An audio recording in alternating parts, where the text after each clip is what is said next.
Hello everyone, welcome back to Next Toppers commerce. मेरा नाम है रोहित पुरस्वानी और आज हम लोग देखने वाले हैं most important questions from cash flow statement. अब कैश फ्लो स्टेटमेंट में या तो फुल फ्लेज्ड क्वेश्चन आ सकता है, उसके चांसेस हैं 10-20% फुल फ्लेज्ड के आने की, लेकिन अब जो पैटर्न आ रहा है उसमें मोस्टली ये देखा गया है कि या तो ऑपरेटिंग, या तो इन्वेस्टिंग, या तो फाइनेंसिंग, या तो 6 मार्क के क्वेश्चन में इन्वेस्टिंग और फाइनेंसिंग दे देंगे या तो ऑपरेटिंग और इन्वेस्टिंग दे देंगे, ऐसा कुछ निकालने को आ सकता है। तो यहाँ पर इस MIQ में हम लोग ऑपरेटिंग में जो मैक्सिमम चीजें आ सकती हैं वो, इन्वेस्टिंग में जो मैक्सिमम चीजें आ सकती हैं वो, और फाइनेंसिंग में जो मैक्सिमम आ सकता है वो सारी चीजें, सारे अकाउंट सब कुछ कवर कर लेंगे।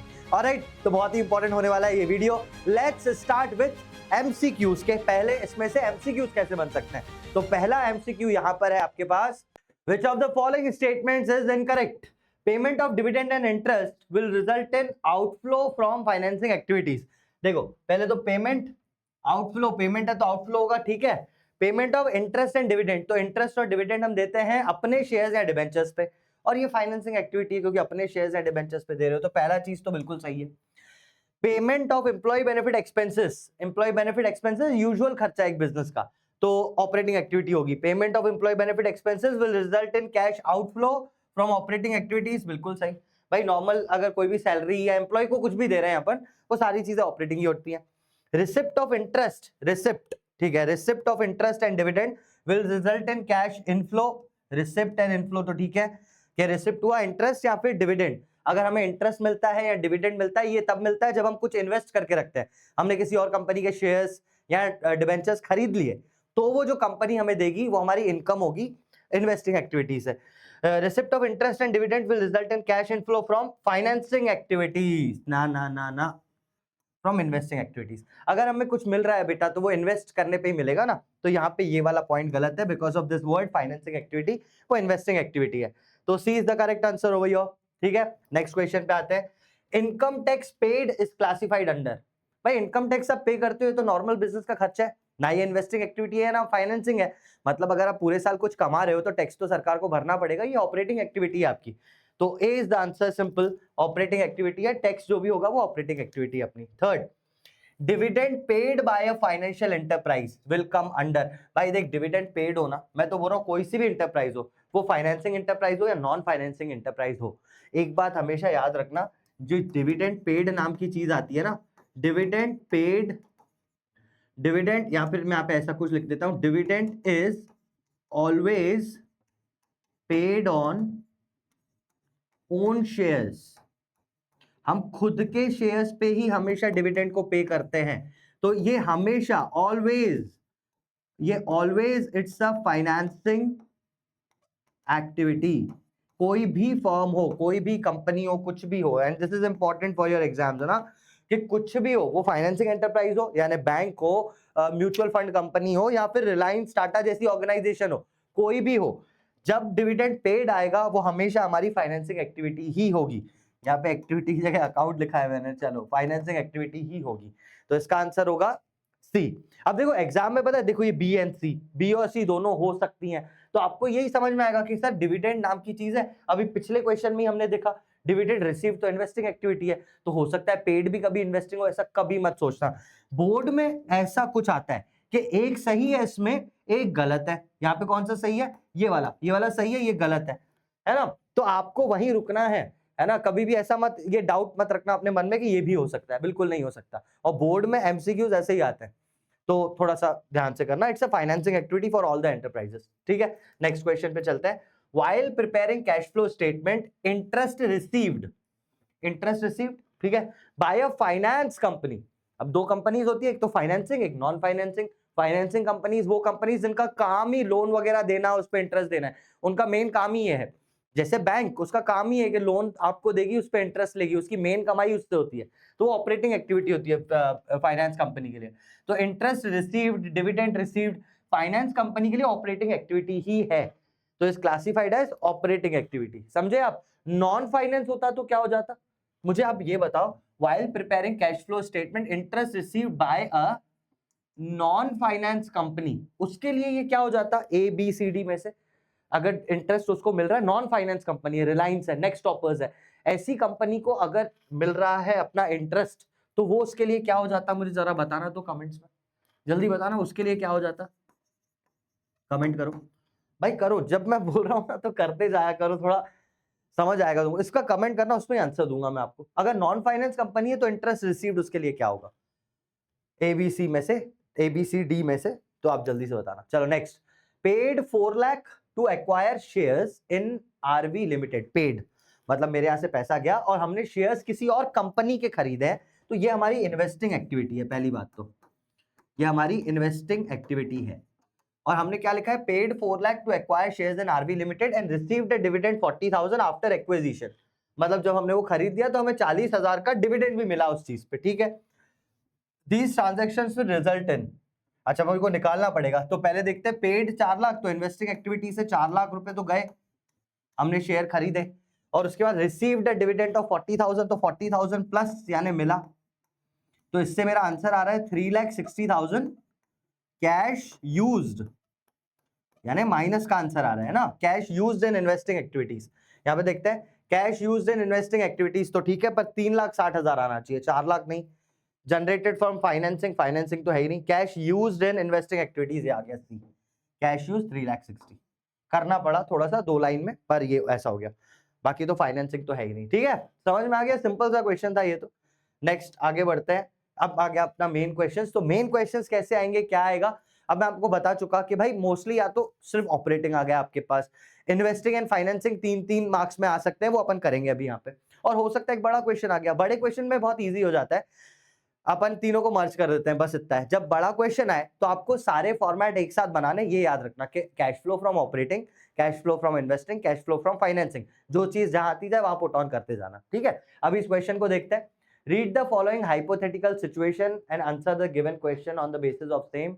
पूरी कहानी दी हुई है, क्यों ही पढ़ूं मैं, देखता हूं ना करना क्या है। From the following balance sheet of the company on 31 March calculate cash flow from operating. तो भाई तुम पढ़ना है इसको, जो भी उन्होंने किया है, मुझे कैश फ्लो फ्रॉम ऑपरेटिंग बनाना है, वो मैं भी कर दूंगा। हाँ, इसमें ये जरूर पता होना चाहिए कि ये फाइनेंस कंपनी है, नॉन फाइनेंस कंपनी है, उसके लिए थोड़ा सा पढ़ लेते हैं। Two young entrepreneur decided to state an online auto portal at the time, online auto portal वो कुछ निकाल रहे हैं। At that time there was no major player in the market, saw an opportunity, user friendly website. अच्छा, website वगैरह बना रहे, तो नॉन फाइनेंस कंपनी है, जैसा अपन करते हैं यूजुअली वैसा ही करते रहेंगे। फाइनेंस कंपनी हो जाती तो पता है क्या हो जाता, अगर ये फाइनेंस कंपनी है तो इंटरेस्ट रिसीव्ड वगैरह है, ये सब ऑपरेटिंग एक्टिविटीज हो जाती, तो उसको अलग से नहीं लिखना पड़ता। एनीवे अपने को तो ऑपरेटिंग एक्टिविटीज नॉर्मल करना है। करते कैसे इस क्वेश्चन को सर, तो देखो पहले तो आपको ये बैलेंस शीट दी हुई है, इस बैलेंस शीट में पहले तो यहाँ देखो, यहाँ से बैलेंस शीट दी हुई है, तो यहाँ से आपका क्वेश्चन स्टार्ट होगा रिजर्व्स एंड सरप्लस से। सबसे पहली चीज रिजर्व्स एंड सरप्लस में देखोगे बैलेंस, तो ये बीच में 1 दिख गया। अब मैं डायरेक्टली 1 पे चला जाऊंगा, मेरे को आगे देखना ही नहीं है उसमें क्या है। जब भी नोट दिया अपन डायरेक्टली नोट में देखेंगे। नोट 1 में दिया है reserves and surplus, surplus in the statement of P&L, यहीं से अपना क्वेश्चन स्टार्ट होगा। मैं आपको पहले बता देता हूं, सुनो मेरी बात, यहाँ पे 3-4 स्टेप्स हैं, इन स्टेप्स को आप थोड़ा ध्यान दो। 5 स्टेप में अपने को इस क्वेश्चन को करना रहता है। पहला स्टेप, सबसे पहले net profit before tax and extraordinary item find करना है, और ये आप वर्किंग नोट में फाइंड करोगे। इसका आप छोटा सा वर्किंग नोट बना दोगे, ठीक है, छोटा सा वर्किंग नोट बना के आप tax before tax and extraordinary item find करोगे।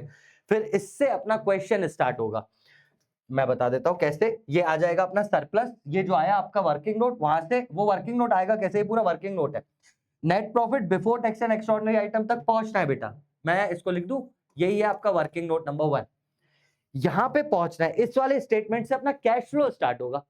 इसमें क्या करना रहता है, तो जो भी डिफरेंस है सरप्लस का, उसमें कुछ चीजें आपको प्लस करनी रहती हैं, जैसे प्रोविजन फॉर टैक्स, ठीक है, provision for tax, dividend, transfer to general reserve, और इंटरम या फिर फाइनल डिविडेंड है, तो वो ये 4 चीजें बेसिकली आपको याद रखनी है, ये आपको प्लस करनी है। Provision for tax, dividend paid, interim dividend and transfer to general reserve, ठीक है, ट्रांसफर टू जनरल रिजर्व, ठीक है, इतना ही। ये हो गया, ये हो गया, ये सारी चीजें प्लस हो गई। माइनस में अगर कोई इनकम टैक्स का रिफंड है तो वो माइनस करना, एक्स्ट्राऑर्डिनरी आइटम यूजुअली आपको देखने को नहीं मिलेगा, बट इवन अगर दिख गया कोई भी एक्स्ट्राऑर्डिनरी आइटम आपने डेबिट किया था, लॉस माना था, तो उसको प्लस कर लो। कोई भी एक्स्ट्राऑर्डिनरी आइटम आपने क्रेडिट किया था तो उसको वापस माइनस कर दो। बस इतना करने के बाद net profit before tax and extraordinary item पे आप आ जाओगे। जब आप वहां पे आ गए तो उसके बाद आपको ये net profit before tax and extraordinary item आ गया आपका वर्किंग नोट नंबर 1 से। इसके बाद आपको कैश फ्लो स्टार्ट, मैं बेसिक बस बता रहा हूँ, आई नो आपको कैश फ्लो आता है, बट फिर भी मैं क्वेश्चन से पहले थोड़ा बता रहा हूँ। ये आपने कर दिया। इस पे फिर कुछ चीजें प्लस होती हैं जिनको बोलते हैं अपन नॉन कैश या नॉन ऑपरेटिंग आइटम्स, जैसे depreciation, preliminary expense, goodwill, patents या कोई सा भी इंटेंजिबल एसेट रिटर्न ऑफ या amortised, interest on long term borrowings and loss on sale of fix assets. तो ये वाली चीजें यहाँ पे प्लस हो जाती हैं। माइनस क्या होगा, कोई भी इंटरेस्ट, डिविडेंड या रेंटल इनकम यहाँ से माइनस हो जाती है क्योंकि वो इन्वेस्टिंग में आती है, यहाँ से माइनस हो जाएगी क्योंकि profit on sale of assets जो है वो यहाँ से माइनस हो जाएगा। देन आप आ जाओगे operating profit before working capital change पे, मतलब यहाँ पहुंच चुके हो आप। अब यहाँ पे बहुत सिंपल सी चीज है भाई, एक चीज याद रखनी है, अगर कोई भी करंट एसेट कम हो रहा है या करंट लायबिलिटी बढ़ रही है, ये दोनों अच्छी बातें तो नहीं है। किसी भी करंट एसेट का कम हो जाना या लायबिलिटी का बढ़ जाना बुरी बात है, तो बुरी बात है तो प्लस करो, उल्टा करना है, उल्टा, है ना। और अगर इसी का अच्छी बात हो रही है, कोई करंट एसेट बढ़ रहा है, कोई करंट लायबिलिटी कम हो रही है, तो अच्छी बात है, अच्छी बात को माइनस करना है आपने, समझे। हंसना है तो रो, रोना है तो हंसो, ऐसा उल्टा चलना है अपने को इसमें। बस ये हो गया। इसके बाद आ जाएगा cash generated from operating activities, tax minus कर दो, मोस्टली तो आपका आंसर यही आ जाएगा, cash flow from operating activities. अगर एक्स्ट्राऑर्डिनरी आइटम दिया है तो अपन देखेंगे, यूजुअली नहीं दिया हुआ रहता, ठीक है, यहीं पे ही आपका आंसर आ जाता है। तो this is what the format is, इसी को फॉलो करके अपन क्वेश्चंस को करेंगे, ठीक है। जस्ट गिव मी 1 सेकेंड, इस क्वेश्चन को करना है। इस क्वेश्चन को फॉर्मेट समझ में आ गया ना भाई, फॉर्मेट बहुत ज्यादा इंपॉर्टेंट है, यहाँ पर जरूरी है फॉर्मेट को आपको देखना। Just give me 1 minute.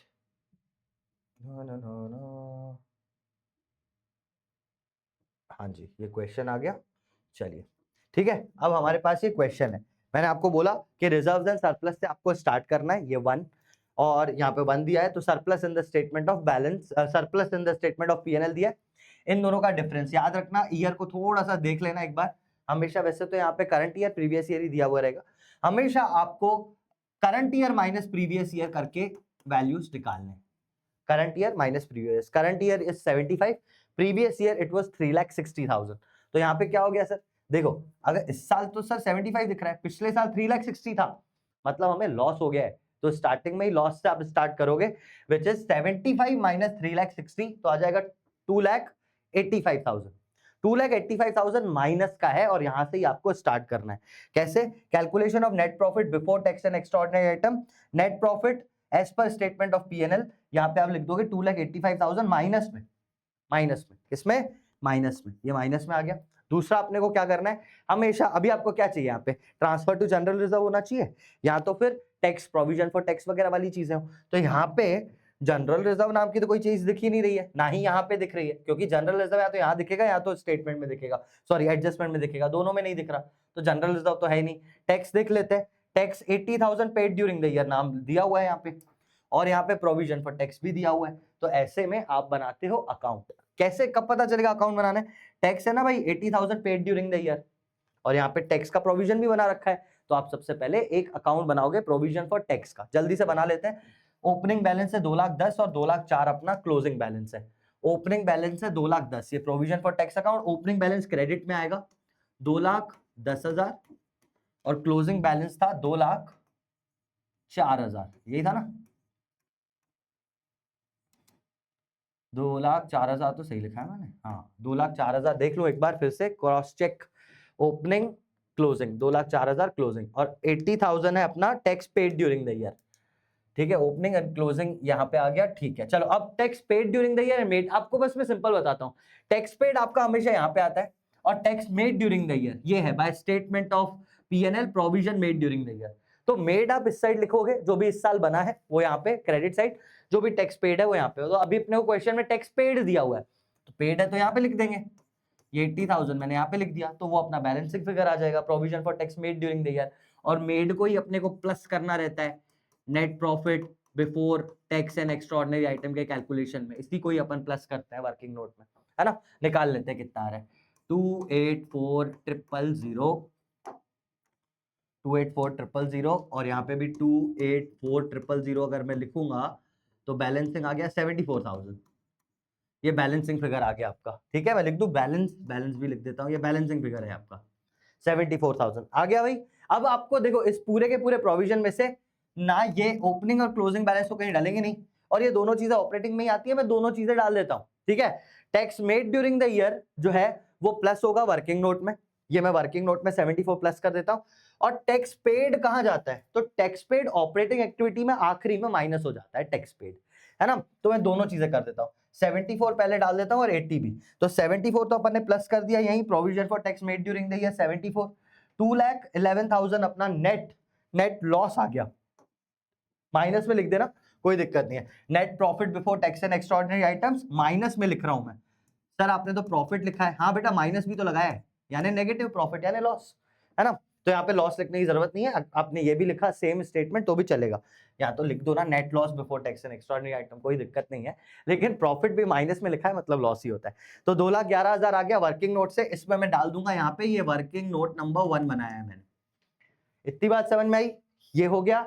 अब टैक्स पेड भी है 80,000, तो ये tax paid during the year 80,000 यहीं पे डाल देता हूं मैं यहाँ पे, कि ये मुझे माइनस करना ही है आखिरी में। तो फॉर्मेट बना के आखिरी में मैं माइनस पे रख ही देता हूं ताकि बाद में टेंशन ना हो। तो this has also been transferred, this has also been transferred, पूरा प्रोविजन फॉर टैक्स अकाउंट अब देखने की जरूरत नहीं है मुझे। ठीक है, नेक्स्ट क्वेश्चन पे आते हैं, सॉरी नेक्स्ट चीज पे आते हैं। इसके बाद लिखा है 10% डिबेंचर्स वर दिस। अब अपने को वैसे डेप्रीसिएशन वाली चीजें देखनी है। डेप्रीसिएशन है, कोई भी डिविडेंड है, इंटरिम डिविडेंड या फाइनल डिविडेंड, तो वो प्लस करनी है चीजें। लॉस ऑन फिक्स्ड एसेट्स है तो वो सारी चीजें अपने को प्लस करनी है। अब देख लेता हूं मैं उसमें क्या क्या दिया हुआ है। एक चीज ये तो खत्म हो गई, यहां दिखा है 10% डिबेंचर्स वर इशूड ऑन 31 मार्च 2021, इसको अपन देखेंगे। यहाँ पे fixed assets, machinery and accumulated depreciation दिया हुआ है। डेप्रीसिएशन अपने को प्लस करना रहता है। अब यहाँ पे कोई भी, ध्यान से सुनना मैं क्या बता रहा हूं, क्योंकि यहाँ पे आप बिना अकाउंट बनाए भी कर सकते हो, क्योंकि कोई एडजस्टमेंट नहीं है मशीन के ऊपर, सिर्फ यही दिया हुआ है मशीनरी एंड एक्यूमुलेटेड डेप्रीसिएशन। अपने को डेप्रीसिएशन चाहिए तो अपन डायरेक्टली इसको देख लेंगे यहाँ से। आपको बनाने का जो फॉर्मेट बनाना है, मतलब जो अकाउंट बनाते हो उसकी जरूरत ही नहीं है, आपकी इच्छा हो रही है तो आप बना सकते हो, लेकिन कोई मतलब ही नहीं है इस क्वेश्चन में बनाने का, कोई एडजस्टमेंट है ही नहीं। तो अगर आप अकाउंट बनाओगे भी, चलो लो बना दिया, ये मैंने एक्यूमुलेटेड डेप अकाउंट बनाया, एक प्रोविजन है, इसका मेन बैलेंस कहाँ है, ये वाला मेन बैलेंस 69,000 यहाँ पे आ गया, और बचा हुआ यहाँ पे आ गया 144,000, ये ओपनिंग बैलेंस, ये क्लोजिंग बैलेंस, और ये तो कहीं पे आते नहीं है, ये कहीं नहीं आते, सिर्फ यही लिखते हैं। इनका जो बैलेंसिंग फिगर बचेगा किस साइड बच रहा है सर, यहाँ पे बच रहा है। ये डेप्रीसिएशन क्या होता है, by depreciation charge during the year, by depreciation charge during the year, ये अकाउंट बना के आप इसको जब बैलेंसिंग करोगे तो कितना आ रहा है, देखो डिफरेंस मैं बताता हूँ। 1,44,000 में से 69 माइनस करना है, 1,44,000 में से 70 अगर मैं माइनस कर दूं तो 74,000 और 75,000 आपका बैलेंसिंग फिगर आ जाएगा। ये है depreciation charge during the year balancing figure. Account बनाओगे तो ये करना है, अकाउंट भी बनाया था यहाँ पे, देखो ये पूरा एक्यूमुलेटेड डेप्रीसिएशन का अकाउंट बनाया है यहाँ पे। तो ओपनिंग बैलेंस का है, ये रहा opening balance which was 69,000, closing balance was 1,44,000, and this by profit and loss account depreciation charge during the year आ गया था 75,000। तो आप चाहो तो बनाओ, नहीं तो मैंने क्यों बोला कि नहीं बनाना है तो भी चलेगा, अरे इसका और इसका तो डिफरेंस निकालेगा तो भी तो 75 ही आ रहा है। पिछले साल डेप्रीसिएशन था 69, इस साल हो गया 1,44,000, तो बढ़ रहा है डेप्रीसिएशन, कितना बढ़ा है 75,000, डायरेक्टली कर सकते थे। ठीक है, एनीवे आपने ऐसा कर दिया तो भी कोई दिक्कत नहीं है। डेप्रीसिएशन वर्क, अगर आपने वो बनाया है क्या बोलते हैं अकाउंट बनाया है तो वर्किंग नोट दो, नहीं बनाया तो मत दो, दोनों में कोई दिक्कत है नहीं। 75,000 का डेप्रीसिएशन प्लस करना है इसमें, वैसे मैं इसको अंदर करूं ज्यादा बेटर, 75,000 का डेप्रीसिएशन प्लस करना है। ठीक है, और क्या दिया हुआ है इस क्वेश्चन में, भाई ये भी चीज खत्म है, अब इससे कोई मतलब नहीं है मुझे, डेप्रीसिएशन चाहिए था ऑपरेटिंग के लिए, वो मिल चुका। Next, 10% debentures were issued on 31 मार्च, तो इससे अपने को इंटरेस्ट निकालना रहता है। तो डिबेंचर देखो ये रहे, पहले थे 1,80,000 के, अब हो गए 2,40,000 के, और लिखा हुआ है डिबेंचर्स वर इशूड एट 31 मार्च 2021। अब मुझे पता है यहाँ तक तुमने अच्छी तरह सुना है, तो मुझे जल्दी से अब कमेंट्स में एक चीज बता दो कि इंटरेस्ट कितना आएगा। 10% डिबेंचर्स वर इशूड ऑन 31 मार्च 2021, साल की आखिरी डेट पे इशू हो रहे हैं, तो हम इंटरेस्ट किस पे देंगे, 1,80,000 पे देंगे या 2,40,000 पे देंगे।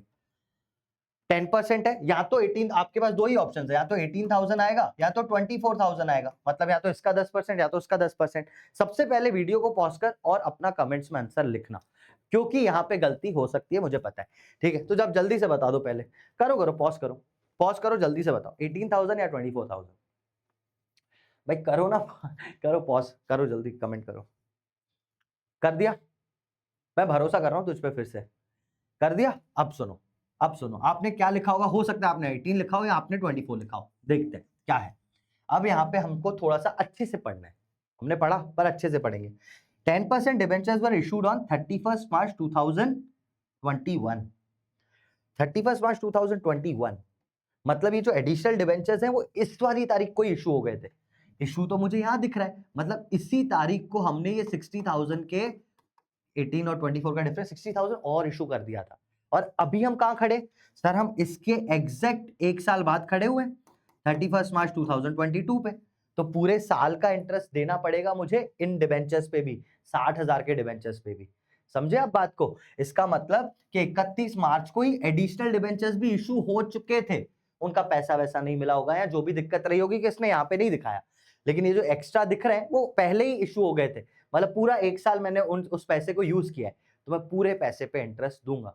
तो करेक्ट आंसर वुड बी 2,40,000 पे आपको निकालना पड़ेगा इंटरेस्ट। ठीक है, तो ये मैं निकाल दूंगा इंटरेस्ट ऑन डिबेंचर्स 2,40,000 पे। समझे ना आप? क्योंकि 2,40,000 31 मार्च 2021 से हमारे पास है, आखिरी दिन पे इशू हो गए थे। 1,80,000 तो पहले से था, 60,000 मैंने आखिरी दिन पे इशू कर दिया, तो पूरे 2,40,000 पे मैं ब्याज भरूंगा। तो 2,40,000 इंटू 10% डायरेक्टली, तो 24,000 आ जाएगा अपना इंटरेस्ट। समझे आप? तो आपने 18 लिखा था, तो वो गलती आप एग्जाम में मत करना, लिख दो वो भी कमेंट्स में, ये गलती मैं नहीं करूंगा, मैं डेट को अच्छी तरह देखूंगा। ओके, ध्यान से, ठीक है? क्योंकि 1 अप्रैल नहीं दिया था, तो हो सकता है आपसे ये गलती हो, और मुझे लगता है हो ही होगी, वो तुम मानोगे नहीं। कमेंट्स में बताना जरूर कि ऐसा गलत किया था, तो एग्जाम में मत करना बस। समझे? लिख दो कि एग्जाम में नहीं करूंगा, है ना? चलो, 31 मार्च 2021 से लेके 22 पूरा साल यूज किया है, तो 2,40,000 पे मैंने इंटरेस्ट दिया, और it was working note number 4, तो इसको मैं interest on debentures working note number 4 करके 24,000 और यहाँ पर प्लस कर देता हूँ। इंटरेस्ट ऑन डिबेंचर्स, डिविडेंड वगैरह होता तो सारी चीजें प्लस होनी थी, हो गई। और कुछ है क्या? प्रोविजन फॉर टैक्स हो गया, डिबेंचर्स हो गया, यहाँ पे सारी चीजें खत्म है। अब यहाँ पे सारी चीजें खत्म है, तो मैं आपको एक बात बताता हूँ, मोस्टली आपको बैलेंस शीट में अंदर कुछ देखने को मिलेगा नहीं। ये दोनों भी चीजें हो गई, बैलेंस शीट में अंदर कुछ देखने को मिलेगा नहीं। यहाँ पे आपको सिर्फ 2 चीजों से काम है, करंट लायबिलिटी, करंट एसेट्स।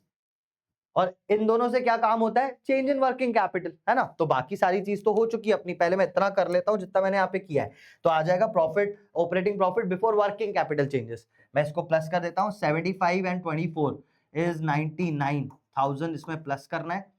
1,00,000 अगर मैंने इसमें से प्लस कर दिया, तो ये बचा 1,11,112,000 माइनस का।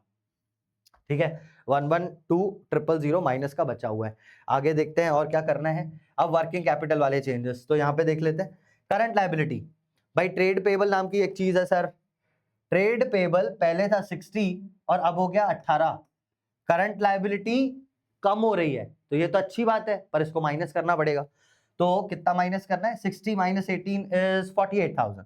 तो 48,000 डिक्रीज इन ट्रेड पेबल्स अपने को माइनस करना पड़ेगा। डिक्रीज इन ट्रेड पेबल्स ये लिखा है, 48,000 मेरे को यहाँ पे माइनस करना पड़ेगा।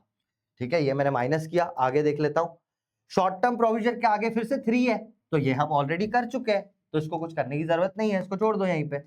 करंट एसेट्स पे चले आओ। करंट एसेट में क्या है? इन्वेंट्री। इन्वेंट्री क्या हो रही है? पहले था, पहली बात तो करंट एसेट है ना, पहले थी 3,78,000, अब हो गई 3,54,000। करंट एसेट कम हो रहा है, तो इसको प्लस करना है। भाई करंट एसेट कम होना बुरी बात है, तो उसको प्लस करेंगे।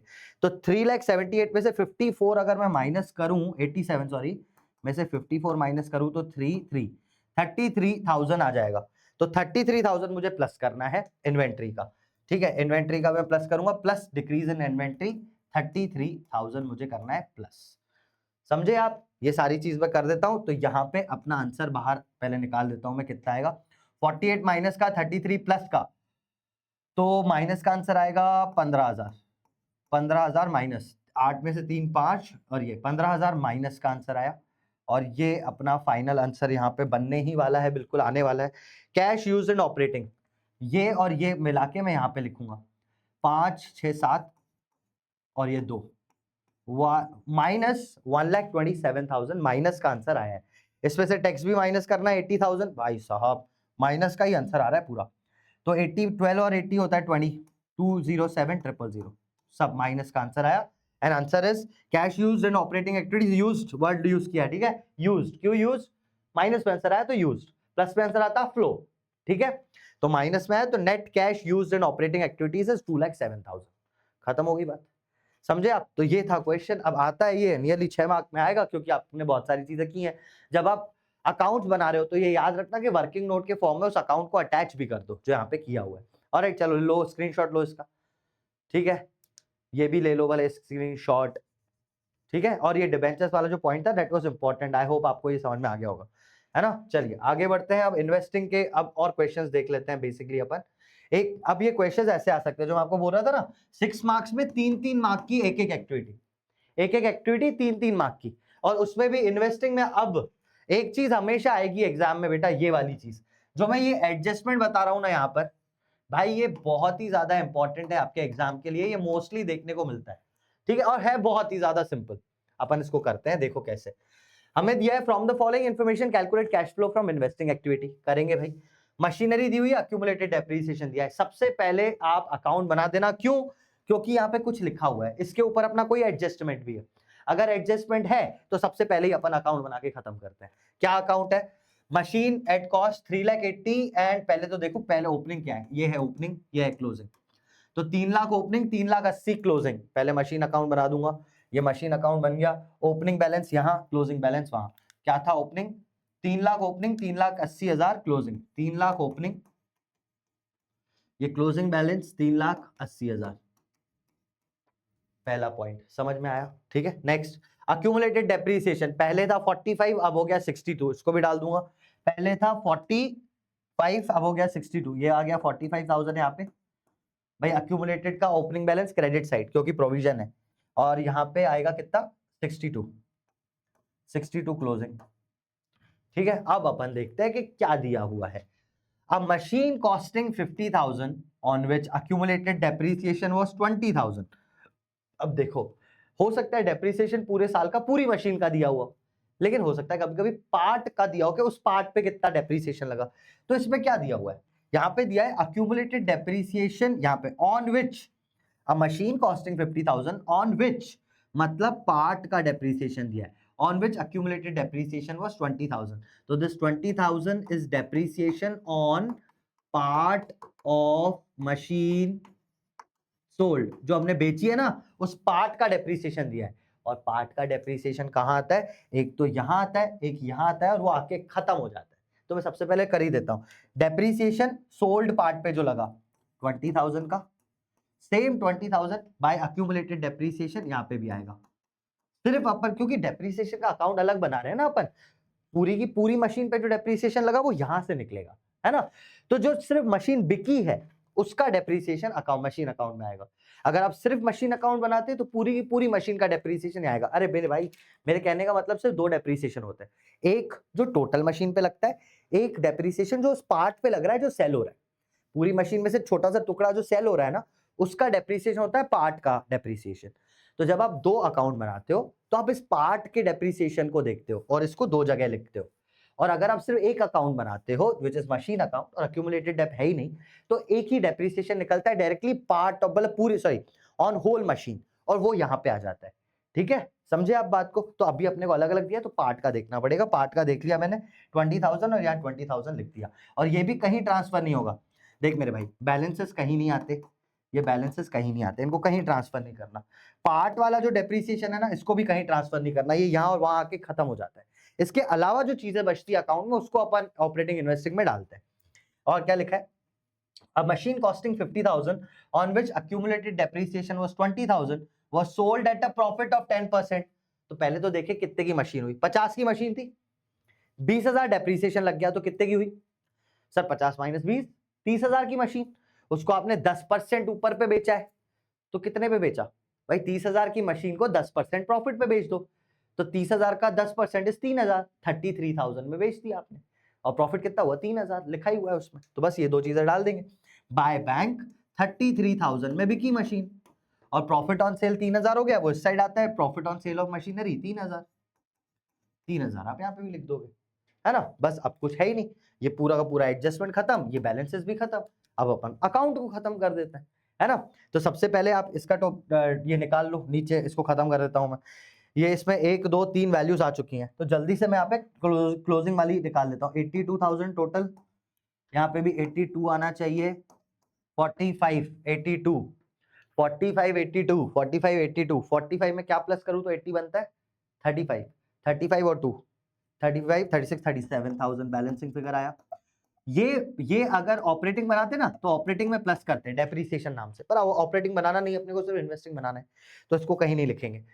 इन्वेस्टिंग में अगर मैं देखूं तो यहाँ पे बैलेंस बचेगा, देखता हूं कितना बचेगा, 4,33,000, 4,33,000, 4,33,000 में से 3,000 गया तो 4,30,000, 4,30,000 में से 3 लाख और गया तो 1,30,000, 1,30,000 बैलेंसिंग फिगर आ गया। टोटल करके एक बार देख लेता हूं, सही आना चाहिए क्योंकि इतना सही तो किया ही है मैंने, 433, हाँ, तो 1,30,000 आ गया आपका बैलेंसिंग फिगर। और यहाँ बैलेंसिंग फिगर आया, इसका मतलब ये परचेसेस है, purchase of machine, purchase of machine है, ठीक है। अब अपने को क्या क्या अपने इन्वेस्टिंग एक्टिविटीज में डालना है वो देख लेते हैं। सर मैंने आपको बताया ये तो कहीं नहीं आएगा, profit on sale of machinery भी यहाँ पे नहीं आएगा क्योंकि ये तो ऑपरेटिंग में आता है, ऑपरेटिंग में माइनस होता है ना, यहाँ पे तो आएगा नहीं। तो बचा क्या, ये बैंक और ये वाला बैंक, ये सेल वाला है। आप मुझे बताओ सेल से पैसा आता है कि जाता है भाई, अरे सेल करिए तो क्या हुआ, पैसा आएगा। तो पहले तो अपन ये 33,000 प्लस में लिख देते हैं, proceeds from sale of machinery 33,000 आया, ठीक है। ये परचेज किया होगा आपने साल में 1,30,000 का, तो ये पैसा गया होगा आपके यहाँ से, तो परचेज ऑफ मशीनरी से पैसा गया, 1,30,000 रुपए गया, है ना। तो आपका नेट आंसर कितना आया, बस इतना ही तो था, खत्म ही हो गया ये, है ना। कितना आया, 1,30,000 में से 33 माइनस करूंगा तो 97,000 माइनस का, तो cash used in investing activity 97,000 total पैसा गया है। समझे आप बात को, तो हो गया बस इन्वेस्टिंग एक्टिविटीज। एक बार लो स्क्रीनशॉट लो इतना, ठीक है। अब दूसरा देखते हैं, from the following information calculate cash flow from financing activity, ठीक है भाई, फाइनेंसिंग देख लेते हैं। अब यहाँ पे पहला दिया है इक्विटी शेयर कैपिटल, तो पहले तो ये देख लेता हूँ, इंटरेस्ट पेड ऑन डिवेंचर्स इतना दिया है, ठीक है, और कोई इंफॉर्मेशन नहीं है। इक्विटी शेयर कैपिटल 8 लाख से 12 लाख हो गया। अब यहाँ पे सुनो एक बात, ध्यान से सुनो, यहाँ पे हिंदी में लिख रहा हूं, अगर इक्विटी शेयर्स, यहाँ पे आपको क्या दिख रहा है, पहले 8 लाख थे अब 12 लाख हो गए, ओपनिंग बैलेंस ये है बेटा, ये क्लोजिंग बैलेंस है, तो पहले 8 लाख थे अब 12 हो गए, मतलब 4 लाख के शेयर इशू किए, तो वही लिख रहा हूं मैं, अगर इक्विटी शेयर इशू किए हैं, अगर इक्विटी शेयर इशू किए हैं तो सिक्योरिटी प्रीमियम देख लेना, एक बार देख लेना, again very important for your exam भाई। हमेशा क्या होता है, दोनों को साथ में लिखना पड़ता है अपने को, कि अगर शेयर इशू हुए तो अपने को एक चीज ध्यान रखनी है कि हो सकता है ये शेयर प्रीमियम पे इशू हुए हो। तो यहाँ पे देख लेते हैं, 8 से 12 हो गए, यानी 4 लाख के शेयर्स इशू किए हैं आपने। सिक्योरिटी प्रीमियम देखो याद दिया हुआ है, सिक्योरिटी प्रीमियम, पहले सिक्योरिटी प्रीमियम रिजर्व में 1 लाख था, अब 1,40,000 हो गया। इसका मतलब कि जो आपने ये शेयर इशू किए हैं ना, इसको आपने 40,000 के प्रीमियम पे इशू किए हैं। अगर मैं 4 लाख का शेयर लूं, 4 लाख का शेयर मैंने इशू किया और 40,000 उस पर प्रीमियम भी लिया, तो टोटल पैसा कितना आएगा, 4 लाख तो शेयर का आएगा और ये 40,000 भी तो आया ना सिक्योरिटी प्रीमियम का, तो 4,40,000 मेरे पास आए हुए हैं total proceeds from issue of equity share. समझे बात को, ये भी मैं कर लेता हूं यहाँ पे, proceeds from issue of equity share, 4 lakh तो शेयर के, 40,000 प्रीमियम के, तो टोटल मिला के 4,40,000 आया मेरे पास, पैसा आया, प्लस में लिखा है मैंने, समझे आप, 4 लाख और 40,000 और सिक्योरिटी प्रीमियम के। चलिए, तो इक्विटी हो गया, सिक्योरिटी प्रीमियम हो गया, 11% डिवेंचर्स दिए हुए और नीचे इंटरेस्ट पेड ऑन डिवेंचर्स है, वो देख लूंगा। पहले डिवेंचर देख लेते हैं, पहले 4 लाख थे और अब 3 लाख हो गए, तो ये हमने डिवेंचर का पैसा कम कैसे हो जाता है, जब हमने रिडीम किए हो डिवेंचर्स, तो पहले 4 लाख थे अब 3 लाख हो गए, यानी 1 लाख रुपए वालों को वापस दिया है पैसा, तो 1 लाख गया होगा मेरे यहाँ से, रिडम्पशन ऑफ डिवेंचर्स 1 लाख रुपए मेरे यहाँ से, मेरे बिजनेस से टाटा बाय बाय हुए गए, ओके, ये भी हो गया, ये डिवेंचर हो गया। इंटरेस्ट पेड ऑन डिवेंचर्स 40,000, तो आपने 40,000 इंटरेस्ट ऑन डिवेंचर्स पे किया है, ये आपकी फाइनेंसिंग एक्टिविटी है, 40,000 और माइनस कर दो इंटरेस्ट पेड, 40,000 माइनस, ये हो गया। अब इसके बाद अपन इस चीज को करेंगे टोटल, क्योंकि इतना ही था सारी चीजें, है ना। यहाँ पे देख लेते हैं, इंटरेस्ट भी हो गया, सारी चीजें खत्म, तो 40 और 40 और 1,40,000 में से, वाह यार कितना सारा माइनस करना है, 1 लाख और 40,000 माइनस करना है, तो 3 लाख बचेगा सीधा सीधा, तो 3 लाख प्लस का बचा तो कैश फ्लो फ्लो, अगर माइनस होता तो यूज्ड, तो cash flow from financing activities is 3 lakh रुपए। That's it. चलो ले लो इसका भी स्क्रीनशॉट। चलिए अब बढ़ते हैं आगे। From the following particulars calculate cash flow from investing activities, show your workings clearly. CBSE 2024 का क्वेश्चन, इसको भी कर लेते हैं। अब इसमें क्या करना है, सिर्फ इन्वेस्टिंग एक्टिविटीज करनी है, तो अपन इन्वेस्टिंग का एक फॉर्मेट बना लेंगे, सारी चीजें उसमें लिख देंगे, सारी चीजें मतलब फॉर्मेट आप बेसिकली बना लोगे, उसमें सारी चीजें करेंगे। एक बार फॉर्मेट बना लिया, फिर अपन देखेंगे अच्छा यहाँ पे क्या करना है। पहला तो फॉर्मेट, दूसरा आप ये देख लो कि किस किस चीज पे एडजस्टमेंट है, उसमें मार्क कर लो। पेटेंट्स ऑफ 1,20,000 वर सोल्ड, तो पेटेंट्स पे एडजस्टमेंट है। Depreciation charge during the year on machine, तो मशीन पे एडजस्टमेंट है। अब मशीन हैविंग बुक वैल्यू, मतलब इस पे एक और एडजस्टमेंट है। On 31st March 10% investments were purchased, some investments were sold, investment में भी हमारे पास क्या है, कुछ ना कुछ है ना। तो यहाँ पे अपने को एडजस्टमेंट्स करनी है, बाकी देखेंगे क्या दिया हुआ, जो बचा हुआ है उसको कर लो। तो उसमें बचा क्या हुआ है, सबसे पहला गुडविल। अब गुडविल, यार गुडविल एक बहुत ही बढ़िया सी चीज है, मैं आपको बता देता हूँ, it is very important for your exams. भाई गुडविल जो है ना, वो दो तरीके से हो सकती है। या तो गुडविल ऐसे, यहाँ पे ऐसे दिखाता हूँ, 2000 कौन सा दिया है, 22-23 ना, 2022-2023, ध्यान से समझ लेना भाई इस चीज को, ये इंपॉर्टेंट है। या तो गुडविल क्या हो रही होगी कि 2022 में 1 लाख है ना, और यहां 2 लाख हो गई, यानी गुडविल बढ़ रही है। अगर बढ़ रही है मतलब आपने गुडविल परचेज की होगी, तब तो ये इन्वेस्टिंग एक्टिविटी है, इन्वेस्टिंग एक्टिविटी है, क्योंकि गुडविल बढ़ रही है। लेकिन अगर यहां पे 1 लाख था और यहां 50,000 हो गया, इसका मतलब गुडविल कम हो रही है। तो इसका मतलब ये नहीं होता गुडविल बेची है आपने, इसका मतलब है अमोर्टाइजेशन, इसका मतलब है ये एक ऑपरेटिंग एक्टिविटी में आएगा, और इसको बोलते हैं अमोर्टाइजेशन, अमोर्टाइजेशन, ठीक है, और इसको प्लस करते हैं अपन ऑपरेटिंग में। तो यार ये वाली चीज बहुत ज्यादा इंपॉर्टेंट है, ये गुडविल का कैलकुलेशन याद रखना। अगर बढ़ रही है तो परचेज, कम हो रही है तो अमोर्टाइज ऑपरेटिंग एक्टिविटी, दोनों एक्टिविटी अलग हो जाती है वो। तो गुडविल यहाँ क्या हो रही है सर, पहले थी 1 लाख, अभी 3 लाख हो गई, तो 2 लाख बढ़ गई, बढ़ गई तो इन्वेस्टिंग एक्टिविटी प्लस कर देंगे, सॉरी प्लस कर देंगे बोल दिया मैंने, माइनस करेंगे। गुडविल हमारी जो है बढ़ रही है, तो हमारा पैसा गया होगा, परचेज किए हमने 2 लाख रुपए की गुडविल, तो परचेज ऑफ गुडविल 2 लाख रुपए गए हमारे यहाँ से, 2 लाख रुपए गए, माइनस परचेज किए तो पैसा जाएगा। अब ये बाकी सारी चीजें करनी है यार, इसको करते हैं। पेटेंट्स के ऊपर क्या दिया हुआ है, patents of 1,20,000 sold at book value. पहले मैं बना देता हूँ एक छोटा सा, क्या बोलते हैं इसको, अकाउंट बना देता हूँ। ओपनिंग बैलेंस 2,80,000, 1,60,000, मैं बहुत छोटा सा बनाता हूँ। यहाँ पे देखो यार, पेटेंट्स, भाई ओपनिंग बैलेंस यहाँ पे आएगा कितना है, 2,80,000, 1,60,000, तो ओपनिंग बैलेंस 2,80,000 और 1,60,000 क्लोजिंग बैलेंस लिख दिया मैंने यहाँ पे। अब क्या बोलते हैं ये लोग, patents of 1,20,000 were sold eight book value, यानी 1,20,000 की चीज 1,20,000 में ही बेच दी, ना प्रॉफिट ना लॉस, तो बेच दी, तो यहाँ पे बाय बैंक आ जाएगा। सेल्स वाला फिगर 1,20,000 रुपए में बेच दिया है, 1,20,000 ही है ना, 1,20,000, हाँ भाई। तो अब देख लो बस इतना ही था पेटेंट्स में, और कुछ है ही नहीं, तो बैलेंसिंग फिगर भी नहीं आ रहा है। 2,80,000 इस साइड, 2,80,000 इस साइड आ रहे हैं, यानी कोई बैलेंसिंग फिगर ही नहीं, हो गया अकाउंट खत्म। और बैलेंसेस कहीं आते नहीं है, तो ये सिर्फ सेल किया है अपन ने, उसको लिखेंगे। पेटेंट्स वर सोल्ड, सोल्ड किया तो पैसा आएगा, 1,20,000 आएगा। Proceeds from sale of patents 1,20,000 रुपए आए, बस इतना सा करना था, हो गया अकाउंट। ठीक है, चाहो तो ये अकाउंट बनाए, वैसे तो ना बनाते तो भी कोई दिक्कत नहीं थी, अभी बना ही दिया है तो वर्किंग नोट नंबर 1 लिख लेता हूं मैं, बनाया, मेहनत करिए, क्यों ना लिखूं, है ना। ठीक है, लिख दिया वर्किंग नोट नंबर 1। चलिए सेकंड, अपने को मशीनरी अकाउंट बनाना है, और अक्यूमुलेटेड डेप्रिसिएशन नाम की कोई चीज नहीं है, तो सिर्फ मशीन अकाउंट बनेगा। ठीक है, वो भी मैं बना देता हूँ यहाँ पे छोटा सा, यार मैं थोड़ा जल्दी करने की कोशिश कर रहा हूँ, आपको पूरा ही बनाना है। मशीन अकाउंट क्या होगा, ओपनिंग क्लोजिंग बैलेंसेस यहाँ पे आएंगे, ये ओपनिंग आएगा, ये क्लोजिंग आएगा, लिख देता हूँ ओपनिंग क्लोजिंग। ओपनिंग वाज 10,20,000, बड़ा फिगर है, पहले लिख देता हूँ 10,20,000 ओपनिंग, क्लोजिंग था 12,40,000, 12,40,000 रुपए क्लोजिंग बैलेंस। ठीक है भाई,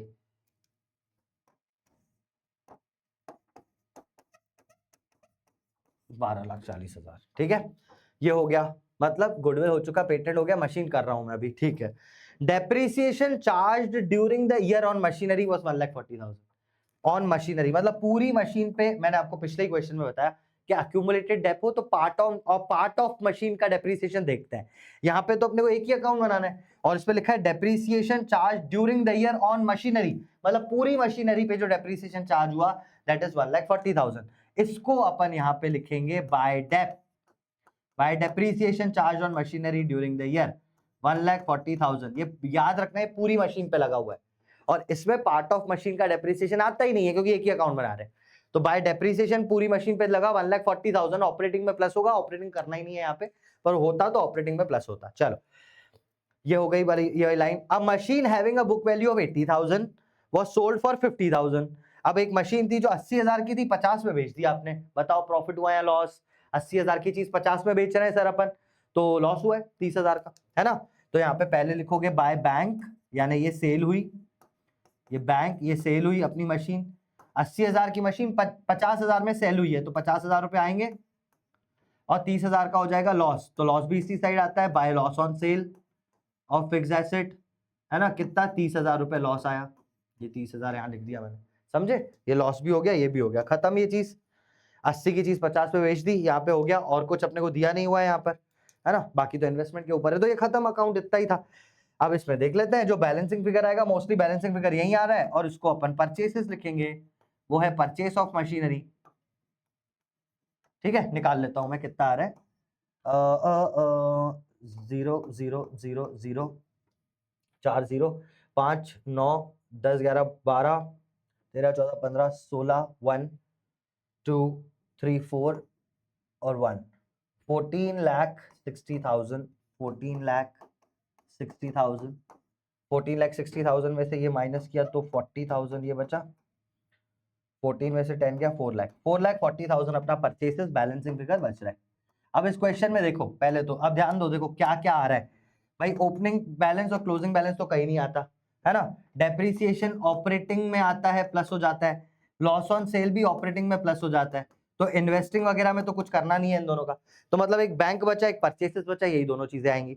तो परचेस ऑफ मशीनरी से पैसा जाता है तो 4,40,000 गया, परचेस ऑफ मशीनरी से 4,40,000 का आउटफ्लो माइनस, और अपन ने सेल किया है 50,000 का तो पैसा आएगा, proceeds from sale of machinery 50,000 आया प्लस। ठीक है, ये वर्किंग नोट नंबर 1 बोला है इसने, मैं 2 कर देता हूं क्योंकि मेरे लिए ये वर्किंग नोट नंबर 2 है, समझे भाई। वर्किंग नोट नंबर 2 से ये भी आ गए, यहाँ पे भी सेल में भी डाल सकते हो, कोई दिक्कत नहीं है। ठीक है, चलो ये भी हो गई चीज। अब आगे बढ़ते हैं, इन्वेस्टमेंट्स भी दिए हुए हैं भाई, इसका भी अकाउंट बनाना है, जगह मेरे पास, यहाँ पे बना दूं छोटा सा, यहाँ बना देता हूँ 10% इन्वेस्टमेंट अकाउंट।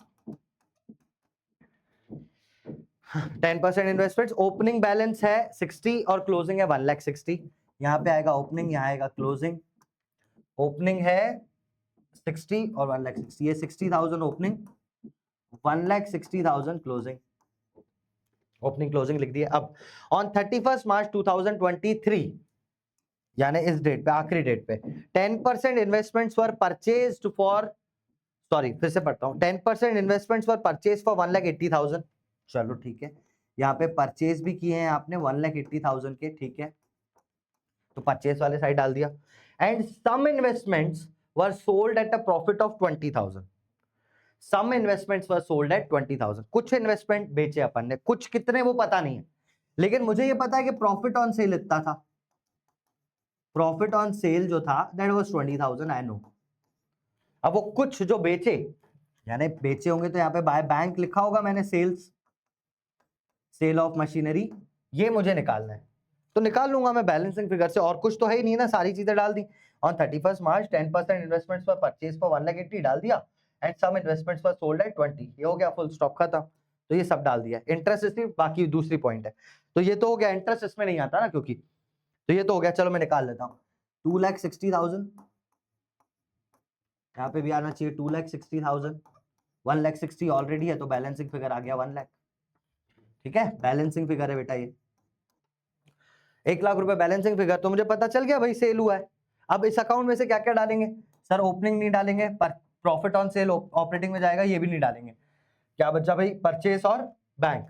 तो हमने सेल ऑफ इन्वेस्टमेंट किया 1,00,000 का, पहले तो ये डाल देता हूँ। Proceeds from sale of 10% investments, working note number 3 बोल दिया मैंने इसको, यहाँ पे लिखा नहीं है, लिख देता हूँ this is working note number 3 for me. Sale से पैसा आया 1 लाख, सेल से पैसा आया 1 लाख, आया तो प्लस 1 लाख रुपए प्लस, है ना। परचेज कितना किया, 1,80,000 रुपए का परचेज किया है, तो इससे पैसा गया होगा 1,80,000 गए होंगे। परचेज ऑफ 10% इन्वेस्टमेंट 1,80,000 आपका पैसा गया होगा, ठीक है, ये पैसा गया होगा। इसके बाद क्या बचा, इंटरेस्ट रिसीव्ड, बस ये तो खत्म हो गया, बस इतना ही करना था इसमें। इंटरेस्ट रिसीव्ड ऑन इन्वेस्टमेंट 60,000, तो इंटरेस्ट रिसीव प्लस करते हैं, पैसा आता है 6,000 रुपए आया।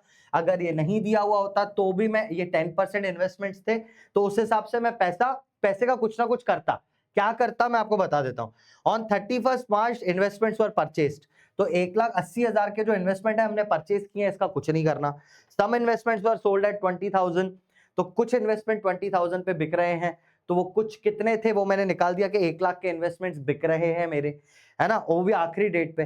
तो मतलब पहले मेरे पास कितना था, 1 लाख था और 60,000 था, 60,000 है ही, और ये 1 लाख रुपए पहले था, तो मतलब मैं 1,60,000 रुपए पे 10% इंटरेस्ट दे देता, ठीक है। पर एनीवे वो सब तो अभी कुछ करना ही नहीं है अपने को, इतना दिमाग ही नहीं लगाना। लिखा हुआ है इंटरेस्ट रिसीव्ड और इन्वेस्टमेंट्स वाज 6,000, कि हमें 6,000 रुपए इंटरेस्ट मिला, तो हम लिख देंगे इंटरेस्ट रिसीव्ड ऑन 10% इन्वेस्टमेंट्स 6,000, ये भी प्लस में आएगा क्योंकि ये मुझे मिला है। समझे आप, बस हो गया, इसका आंसर निकाल लेते हैं। That would be final. करता हूं मैं इसको अलग से ही करना पड़ेगा। 2 लाख 4,40,000 इज 6,40,000, 6,40,000, 6,40,000, 7,40,000, 8,40,000, 8,20,000, 8,20,000 आया माइनस का, प्लस का कितना है 12, 13, 14, 15, 16, 17, 1,70,000, 2,70,000, 2,76,000, 2,76,000 माइनस कर दूंगा मैं।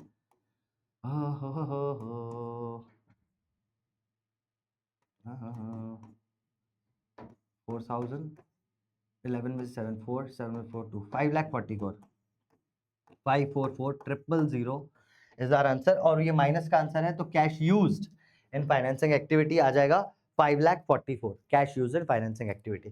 ठीक है भैया, खत्म है सारी चीजें, 5,44,000 खत्म है, ठीक है। ये सारी चीजें एक बार जल्दी से स्क्रीनशॉट ले दो दोनों साइड के, जल्दी से स्क्रीनशॉट लो इस पेज का भी, ठीक है। तो ये था, देखो इसमें अब बहुत सारी चीजें थी आखिरी क्वेश्चन में जिसमें हमने अलग अलग अकाउंट्स बनाए, तो ये सारी चीजों का ध्यान रखना। बेसिकली इतना ही आता है, कैश फ्लो में ज्यादा कुछ महान सा अलग सा नहीं आ जाएगा, है ना। तो these were something which were very very important questions. I hope you guys have done it और आपको इजी लग रहा होगा ये, है ना। So that was all for today. मैं मिलता हूं अगली क्लास में, अगले लेक्चर में। All the best for your exams. Till then take care everyone, bye bye.